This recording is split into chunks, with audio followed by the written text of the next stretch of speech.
नाज़रीन, काज़ी अहमद में करबला के शहीदन की याद में सबीलन जो सिलसिलो जारी है। इन हवाले से ॾिसूं था ज़ुल्फ़कार टांगरीअ की हीअ रिपोर्ट।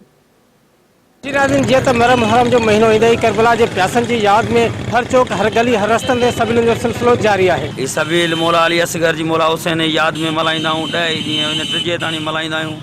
ही असां वॾनि खां वठी जेको बि आहे सबील मौला अली असगर जी आहे, तो ॾींहुं क़यामत ताणी इंशा अल्लाह ताला सबील बर्बाद कंदा ॾींदासीं। हर आवाम ते विच ते रोडनि ते गलियुनि में गाॾियुनि में मुसाफ़िरनि खे सबील पियारींदासीं। सबील मौला मशकुर कुशा जी याद में असां मल्हाईंदा आहियूं।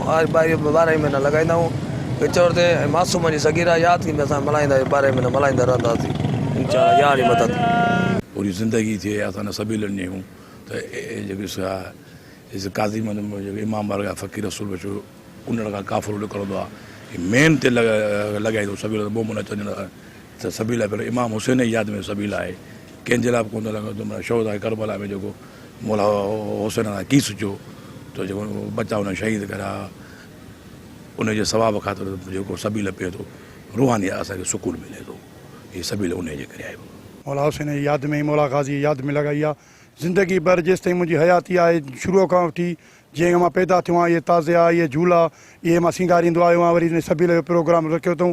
हर साल मां ज़वारी ते वेंदो आहियां। मौला हुसैन जी यादि में मातम हणंदा आहियूं, जंजीरूं हणंदा आहियूं। हर साल मौला हुसैन जा जेको बि असांजो ख़ानदान आहे, मुंहिंजो वॾो भाउ ज़ाहिद, मां राशिद, उस्ताद अमीन बंगील, बंगाली वज़ीर, साईं मुंहिंजा गुलबार, ये सभु सबील जी ड्यूटी में हूंदा आहियूं। राति जो चांहि जी सबील हूंदी आहे, ॾींहं जो मिल्क रोज़ जी सबील हूंदी आहे। मौला हुसैन जी यादि में ऐं गाज़ी जी यादि में सबील लॻाई अथऊं असां। जी तव्हां ॾिठो त करबला जी शहीदनि जी यादि में जेके करबला जी मासूमनि जी शहीद मासूम जेके प्यासा उन्हनि जी यादि में हर गली हर चौक हर जॻहनि ते जेके इमाम बारगाह जे जेके रूट आहिनि उन्हनि ते जेके मातमी रूट आहिनि उन्हनि ते मिठे पाणी जूं सबीलूं, खीर जूं सबीलूं ऐं थधे पाणी जूं सबीलूं लॻाए उन्हनि जो चवण आहे त असां जेके सबीलूं लॻाए इमामनि जी यादि में जेके सबीलूं लॻाईंदा आहिनि उहे सबीलूं लॻाइण सां असांखे दिली सुकून मिले थो। कैमरामैन मजीद सियाल सां गॾु ज़ुल्फ़कार अली टांवरी, धरती TV न्यूज़, काज़ी अहमद।